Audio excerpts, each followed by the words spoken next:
Encore du sombre, encore du pas propre en notre bon pays de France. Eh oui. Et là, on va suivre les pérégrinations, somptueuses d'un adolescent de 16 ans qui a été interpellé à Conflans-Sainte-Honorine après avoir tenté d'abuser, oui, d'abuser en force et avec vigueur d'une lycéenne de 18 ans, oui. Ah, il a 16 ans, il regardait grande, donc il s'est attaqué à une lycéenne de 18 ans, et cela en pleine rue, tranquillement, sereinement. Alors, le vilain pas beau a suivi la jeune fille depuis la gare et il l'a attaquée à sa descente de bus. De son côté, un voisin, alerté par les bruits et les pleurs de la victime, est bien sûr intervenu avec vigueur, le bâton à la main, et mis l'agresseur en fuite qui lui aussi avait le bâton à la main. Les policiers ont identifié le suspect grâce à la vidéosurveillance présente et ils l'ont interpellé chez lui 3 jours plus tard. Il va être présenté à un juge de Versailles. Je vais vous parler de cela plus attentivement, restez à l'écoute.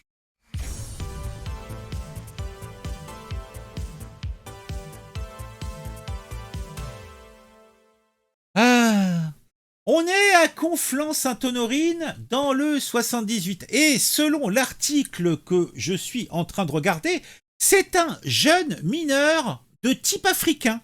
Alors pourquoi préciser de type africain? Je ne sais pas, je suis surpris.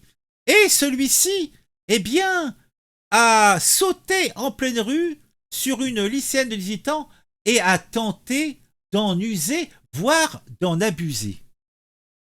Autant dire que ce lundi 23 septembre, cette lycéenne dit 18 ans ne savait pas qu'en descendant d'un train de la ligne L en gare de Conflans-Sainte-Honorine, eh bien, elle allait subir les affres de la toxicité d'un mâle dominant. Eh oui.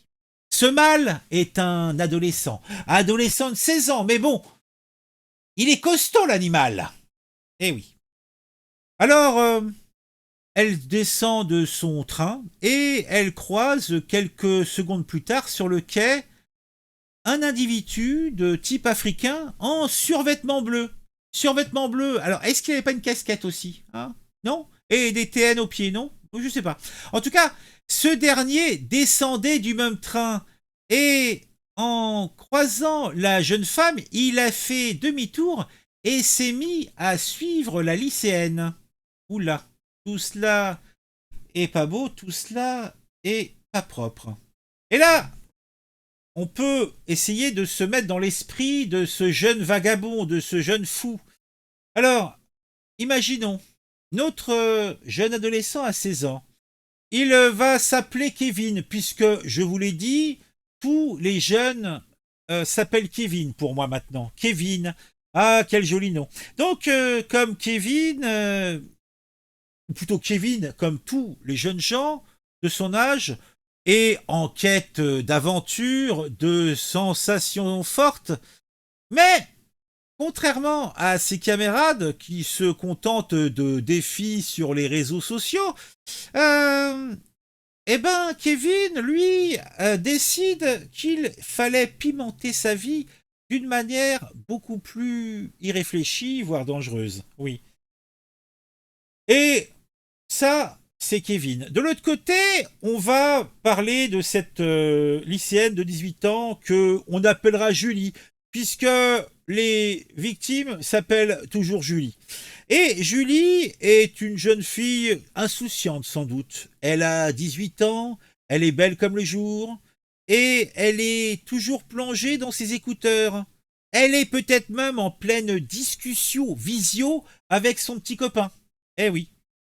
Et elle ne se doute pas un instant que ce début de soirée banale va se transformer en cauchemar. Kevin, 16 ans, je vous le rappelle, est en train d'élaborer dans son esprit sagace un plan machiavélique. Machiavélique le plan. Donc, rappelons-le, Kevin est avec son survêtement bleu. Est-ce qu'il était bleu son survêtement? Oui, il doit être bleu sans doute. Et là, il est en train de filocher la jeune femme. Il se prend peut-être pour un espion de série B ou pour, je ne sais pas, un prédateur, peut-être un hyène, peut-être un lion, je ne sais pas. En tout cas, il se prend pour ce qu'il n'est manifestement pas et il suit Julie depuis la gare. Il est convaincu que son plan machiavélique va fonctionner. Il a une turgescente nerveuse et pleine de sang dans son pantalon. C'est un vicieux, le Kevin. Il se dit que personne ne le remarquera, que tout le monde est trop occupé pour prêter attention à un adolescent en survêtement. On est maintenant peu avant 20 heures. Julie, puisque j'ai décidé de l'appeler Julie, mais ce n'est pas son nom. Par contre, elle a 18 ans, et peut-être qu'elle est belle comme le jour, ou peut-être pas du tout, j'en sais rien, je connais pas Julie, j'ai pas vu sa photo. Et puis, est-ce que c'est vraiment important? En tout cas, Julie est assez affriolante pour que Kevin la suive. Kevin la suit. Il la suit même dans le bus, puisque Julie emprunte un bus en direction de son domicile. Kevin est aussi dans le bus. Il la suit toujours quand elle descend de son bus. Kevin pense qu'il est invisible. En tout cas, il semble que pour Julie, il l'est. Donc, il décide d'agir à la descente du bus. Le voilà qui passe à l'action. Il va saisir Julie par derrière au niveau du cou et la force à avancer vers le parking d'une petite résidence située dans une rue calme à l'abri des regards. Le vilain pas beau force alors Julie à se mettre à genoux. Et il lui demande de la prendre en bouche, tout en menaçant de la frapper. La jeune femme est en train de pleurer. Elle pleure, elle crie, elle sanglote. Heureusement pour elle, il y a un voisin, quelqu'un de la résidence qui entend les gémissements. Il est peut-être à sa fenêtre en train de fumer un clopo, peut-être il est en train de, je ne sais pas, de nettoyer ou de mettre de l'eau dans ses plantes. Je ne sais pas, là, ce n'est pas précisé. Mais ce voisin héroïque à sa terrasse, nous l'appellerons Monsieur Dupont parce que les héros du quotidien s'appellent toujours Monsieur Dupont. Donc Monsieur Dupont entend les gémissements de cette Julie. Monsieur Dupont est un retraité insomniaque, mais Monsieur Dupont, il est un peu plus de 20 heures, n'est pas non plus encore au dodo. Non, non, Monsieur Dupont peut-être fume un clopo, je vous l'ai dit. En tout cas, je ne sais pas, ou peut-être qu'il est en train de faire le tour avec son chien Toby pour qu'il puisse faire ses besoins. Je sais pas, j'ai pas les précisions. En tout cas, on va dire que ce monsieur héroïque s'appelle Monsieur Dupont et qu'il est insomniaque. On dira qu'il est retraité puisque il est retraité véritablement, l'information est précisée. Et peut-être que Monsieur Dupont est à l'affût du moindre bruit. Peut-être qu'il a un calibre 12 dans la maison, Monsieur Dupont. Peut-être que c'est un ancien de l'Algérie, Monsieur Dupont. Hein? Peut-être c'est les heures les plus sombres, on va savoir. Donc en tout cas, Monsieur Dupont a entendu les gênements à fendre des pierres de la petite Julie. Alerté par ses pleurs, il ouvre sa fenêtre et demande ce qui se passe. Mais qu'est-ce qui se passe? C'est pas bientôt fini? Son intervention met en fuite Kevin, puisque Kevin avait le chibre à l'air et ne se sentait pas de se faire matraquer par un briscard à la fenêtre. Bon, pour Kevin, c'est une désillusion. Il voulait se faire prendre en bouche et il n'en fut rien. Pour Julie, c'est la fin de l'insouciance. Julie pensait rentrer chez elle après une journée au lycée, et la voilà qui est à genoux, les genoux écorchés, ayant presque eu le gosier rempli par un chibre impressionnant. Et tout cela n'aurait pas été beau, tout cela n'aurait pas été propre. En tout cas, merci à Monsieur Dupont d'avoir sauvé cette pauvre victime.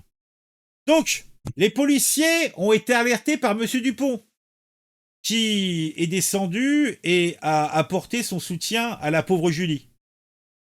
Des recherches ont été faites par la BAC locale dans les environs, mais ils n'ont pas réussi à mettre la main sur Kevin. Cependant, les enquêteurs de la division de la criminalité territoriale, la DCT, sont sur le coup et ils ont été zioter les vidéosurveillances de la gare, du bus, et ils ont réussi à exploiter les images de vidéosurveillance et ont réussi à extraire une bonne photo de Kevin. Eh oui.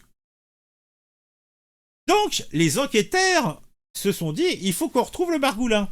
Donc, ils ont formulé l'hypothèse que Kevin est scolarisé dans le Val d'Oise et devait, comme Julie, rentrer des cours. Donc, tous les départements du département, plutôt tous les lycées du département, ont été sollicités. Donc, des photos ont été envoyées, des agents se sont rendus sur place, et l'un des établissements scolaires a répondu positivement et a identifié de façon formelle celui que j'appelle encore Kevin, 16 ans. Et c'est jeudi 26 ou 27, je ne sais plus, vers les coups de 18h30 qu'il a été interpellé à son domicile de Conflans. En fouillant l'appartement, ils ont retrouvé les vêtements correspondant à ceux qu'il portait 3 jours plus tôt. Alors, après, on en revient à cette précision. Pourquoi préciser l'origine ethnique de Kevin? C'est vrai, ce n'est qu'un détail dans cette histoire. Ce qui compte, c'est son comportement irresponsable et dangereux. Kevin, 16 ans, comme beaucoup d'adolescents, cherche à se faire remarquer, à prouver quelque chose. Mais il a peut-être choisi la mauvaise voie, sans doute influencé par des vidéos TikTok, voire par des jeux vidéo, voire encore par une télévision trop laxiste. N'est-il pas? Et il écoute sans doute trop de rap, le petit Kevin. Hein, les gangsta rap et tout, etc.